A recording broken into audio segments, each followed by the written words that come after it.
오늘 하세나 본문은 열왕기하 25장 18절에서 30절까지의 말씀입니다.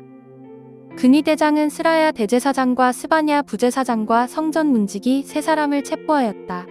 이 밖에도 그가 도성 안에서 체포한 사람은 군대를 통솔하는 네시안 사람과 도성 안에 그대로 남은 왕의 시종 5사람과 그 땅의 백성을 군인으로 징집하는 권한을 가진 군대 참모장과 도성 안에 남은 그 땅의 백성 60명이다. 느부사라단 근위대장은 그들을 체포하여 리블라에 머물고 있는 바빌로니아 왕에게 데리고 갔다.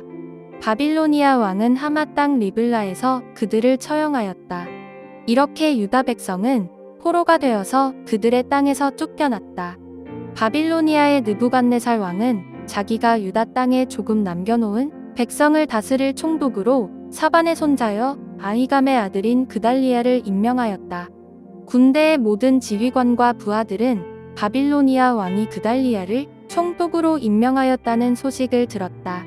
그리하여 느다니아의 아들 이스마엘, 가레아의 아들 요하난, 느보바 사람 단후메세의 아들 스라야, 마아가 사람의 아들 야하사냐와 그의 부하들이 모두 미스바에 있는 그달리아 총독에게로 모여들었다.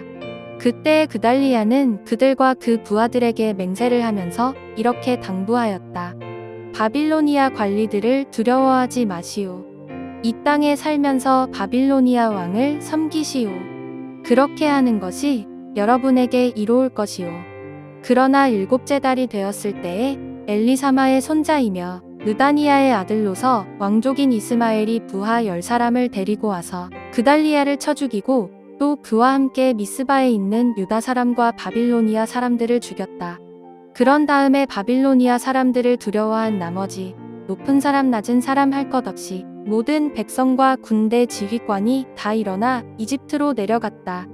유다의 여호야긴 왕이 포로로 잡혀간 지 37해가 되는 해, 곧 바빌로니아의 에윌므로닥 왕이 왕위에 오른 그 해 12째 달 27일에 에윌므로닥 왕은 유다의 왕 여호야긴 왕에게 특사를 베풀어 그를 옥에서 석방하였다. 그는 여호야긴에게 친절하게 대접하여 주면서 그와 함께 있는 바빌로니아의 다른 왕들의 자리보다 더 높은 자리를 여호야긴에게 주었다. 그래서 여호야긴은 죄수복을 벗고 남은 생애 동안 늘 왕과 한 상에서 먹었다. 왕은 그에게 평생 동안 계속해서 매일 일정하게 생계비를 대주었다. 열왕기하에는 우리가 영화에서 자주 보는 반전은 없습니다. 하나님께서 선택하신 민족이 하나님께서 예비해 주신 토지가 왜 적군의 손에 넘어갈 수밖에 없었는지, 죄의 결과는 무엇이고 말씀에서 멀어지는 결과가 무엇인지 그 처참한 현실을 보여주는 것이 열왕기하이기 때문에 열왕기하는 그 마지막 25장까지 무력하게 모든 것을 빼앗기는 이스라엘의 모습만 그릴 뿐입니다. 18절에는 바벨론의 근위대장인 느부사라단이 예루살렘에서 여러 포로들을 잡아가는데 본보기 삼아 몇 명의 지역사회 지도자들을 잡아 처형시킵니다. 당시 제사장들은 투사들이었고 저항하는 집단의 우두머리 노릇을 했기에 그들을 미리 죽이면 앞으로 일어날 수 있는 반란이나 반항을 예방할 수 있을 거라 생각했습니다. 느부갓네살은 유다에 남겨놓은 빈민층의 총독으로 사반의 손자인 그달리아를 세우는데 여기서 사반은 요시야 왕 앞에서 발견된 율법책을 읽은 그 사반이 맞습니다. 이 사반의 손자 그달리아는 하나님의 말씀을 잘 아는 사람 같습니다. 그는 유다에 남은 몇 안 되는 백성들을 향하여 바벨론의 사람들을 두려워하지 말 것을, 그러나 당장에는 이 땅에 살면서 바벨론의 왕을 섬기는 것이 옳은 일이다라고 가르치는데 현재 이 안타까운 현실이 여호와 하나님께서 이루신 일이라는 것을 그달리아는 마치 알고 있는 것처럼만 느껴집니다. 그러나 그달리아의 통치는 오래가지 못했던 것이 다윗의 후손이자 왕족인 이스마엘이 부하 10사람을 데리고 그달리아를 죽였기 때문입니다. 이스마엘의 이런 행동은 어쩌면 그달리아가 바벨론에게 고개를 조아렸다라는 사실이 마음에 안 들어서 그런 것일 수도 있고, 어쩌면 왕적인 그를 제쳐두고 그달랴가 총독이 된 사실에 치욕을 느껴서 그런 것일지도 모르겠습니다.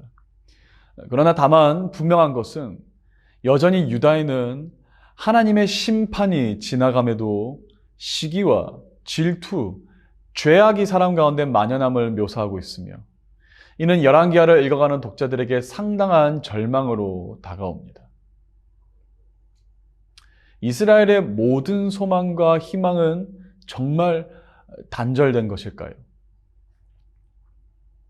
열왕기하의 마지막은 전혀 예상치 못한 인물의 이야기로 마칩니다. 3개월 동안 유다를 다스린 여호야긴이 바벨론에서 37년간 유배 생활을 살아남았고 상식으로는 도저히 이해할 수 없는 바벨론의 친절한 대접으로 여호야긴은 바벨론의 다른 어떤 왕들보다 더 높은 자리를 앉게 되었으며 죄수복을 벗고 남은 생애 동안 늘 왕과 한 상에서 먹게 되었다는 이 믿기지 않는 이야기로 마칩니다. 마치 지금까지는 범죄한 이스라엘이 하나님의 주저없는 심판으로 처참히 무너진 이야기를 전했다면 이젠 그 이야기를 마무리하면서 전혀 예상치 못했던 곳에서 치유와 회복의 서막이 서서히 열리기라도 하는 것처럼 말입니다. 사무엘하에서는 하나님께서 다윗에게 영원한 왕국을 약속하셨습니다.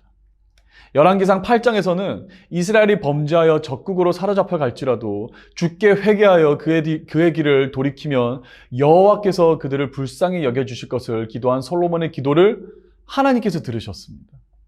신명기 30장에서는 주의 백성으로 일컫는 민족이 하나님의 말씀에 순종하면 포로 생활에서 돌아오게 하시고 흩어진 민족을 다시 가운데로 모으실 것이라고 말씀하셨습니다. 그러므로 열왕기하의 절망적인 이야기를 읽으면서 신자는, 그리스도인은 하나님은 왜 이런 일을 하시는 건가 라고 물어야 하는 것이 아닌 하나님은 반드시 앞으로 이스라엘의 회복을 명하여 주실 것인데 어떻게 회복하실 것인가 라고 물을 수 있어야 하는 것이며 나는 그 회복의 이야기 속에서 무엇을 감당해야 하는가 라고 물을 수 있어야 합니다. 열왕기 시대에서 전하고 있는 이스라엘의 몰락의 이유는 바로 말씀의 부재였습니다. 자기의 기분에 따라 말씀을 전하는 거짓 선지자들이 너무 많았으며 말씀을 목숨보다 소중히 여겨 그 율법을 지키고자 했던 왕들의 부재였습니다. 오늘날 우리 사회를 돌아보면 열왕기 시대와 비슷한 부분이 참 많습니다. 말씀을 자기 입맛에 맞추어 해석하여 성도들을 속이고 세상을 속이고 하나님을 섬기기보다는 은과 금을 섬기고 하나님을 기쁘게 하기보다는 사람을 기쁘게 하려 하며 하나님을 주인으로 모시기보다는 내가 주인이 되어서 아들에게 교회를 세습하고 사회적 문제 앞에서 무릎 꿇고 기도하기보다는 사람의 얄팍한 지혜만을 의지하려는 오늘 우리의 모습이 이스라엘과는 크게 다르지 않습니다. 오늘날 이 시대에는 하나님의 말씀을 선포하는 자들이 더 많아야 합니다.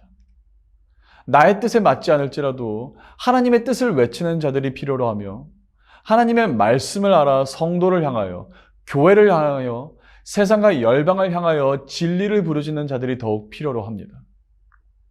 사람은 하나님과 맺은 그 언약에 충실하여 여호와 하나님을 온 마음과 뜻과 힘을 다하여 사랑하고 그의 말씀을 온전히 지킬 때 사는 존재입니다. 국가는 주위의 애국과 같은 나라가 아수르와 바벨론과 같은 나라가 살리는 것이 아닌 여호와 하나님께서 살리고 지키십니다. 그러므로 오늘 우리가 회복해야 할 것은 우리 안에 말씀을 향한 열정과 사랑이며 사망의 음침한 골짜기를 걸을지라도 여호와 하나님을 의지하는 믿음인 줄로 믿습니다. 바로 이것이 열왕기의 저자가 전달하고자 한 그의 교훈인 것입니다. 따라서 오늘을 마지막으로 열왕기를 마치면서 오늘의 하시조, 하세나 하시조는 솔로몬의 기도로 마무리하고자 합니다. 열왕기상 8장 33절에서 34절까지의 말씀.